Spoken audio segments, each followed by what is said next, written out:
حکیم صاحب ایک بہت ہی پیچیدہ کمپلیکیٹڈ ایک مسئلہ ہے، میں کوشش کروں گی کہ میں اچھے سے بیان کر سکوں۔ جی جی حکیم صاحب میری بہن جو ہے اس کا نام سائمہ، وہ انگلینڈ میں بڑی اچھی ایک پریسٹیجیس جاب کر رہی ہے۔ جی اس کا بیٹے کا نام احمد ہے اور اس کا وہیں ایک یونیورسٹی میں ایڈمیشن ہو گیا تھا۔ جی جب انہوں نے ویزا کے لیے میری بہن کا بینک اسٹیٹمنٹ ساتھ لگایا ہے، جو وہیں کا بینک ہے، انہیں کی کرنسی میں وہی لوگ ہی اس کو پے دے رہے ہیں، جی وہ بینک اسٹیٹمنٹ انہوں نے فیک کہہ کے ریجیکٹ کر دیا اور احمد کے اوپر ایلیگیشن اتنی بڑی لگا دی۔ جی جی اب اس کے بعد انہوں نے ہوم آفس میں کیس کیا، ہوم آفس والوں نے بھی کہا کہ نہیں بینک ٹھیک کہہ رہا ہے، بینک پہ جاتے ہیں۔ پھر انہوں نے ان کی عدالت میں کیس کیا ہے جی ایک گورا وکیل ہائر کر کے۔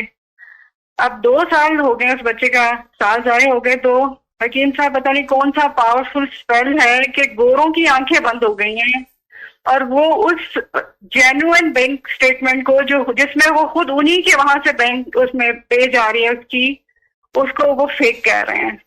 تھک گئے حکیم صاحب، ہم تھک گئے ہیں۔ 2 رکعت کا نماز مسئلہ نفل پڑھیں، جس کے بعد 3 بار سورۃ تھک گئے یاسین پڑھیں۔ دوسری دفعہ پھر عرض کر رہا ہوں، 2 رکعت نماز نفل پڑھیں۔ میرے استخارے میں جو چیز آ رہی ہے میں آپ کو بتا رہا ہوں۔ تیسری دفعہ پھر کہہ رہا ہوں کہ 2 رکعت نماز نفل پڑھیں، اس کے بعد 3 بار سورۃ یاسین پڑھیں، اور اس کو گھر کے زیادہ سے زیادہ افراد پڑھیں صبح شام، ورنہ دن میں 1 بار، اور جتنا زیادہ پڑھیں لیکن دھیان والی، توجہ والی۔ اور اس بچے کے اس مسئلے کو حل کرانے کے لیے دن میں کسی وقت 200 دفعہ سورۃ اخلاص پڑھیں، قل هو اللہ پڑھیں، اور اس کا ثواب حضور کے گھرانے کو پہنچائیں۔ میرے استخارے میں جو چیز آ رہی ہے میں آپ کو بتا رہا ہوں، حضور کے گھرانے کو اس کا ثواب پہنچائیں۔ حضور کے گھرانے میں حضور کی بیویاں، بیٹیاں، بیٹے، داماد، نواسے، نواسیاں، یہ حضور کا گھرانہ ہے، فیملی ہے، اہل البیت ہے، ان کو ہدیہ کریں۔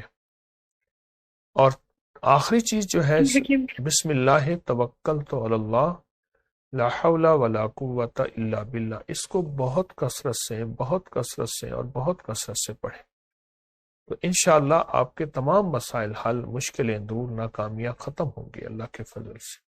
آپ اس کو بہت کثرت سے پڑھیں انشاءاللہ۔ آپ یہ کچھ عرصہ لیکن لگاتار تھکا دیا حکیم صاحب اس مسئلے نے، ہمارے بچے کے اس مسئلے نے ہمیں تھکا دیا۔ اللہ کی رحمت سے مسئلہ حل ہوگا، اور غیب سے اللہ کی رحمت اور اللہ کا فضل ہوگا، انشاءاللہ بہت کرم ہوگا، انشاءاللہ بہت کرم ہوگا۔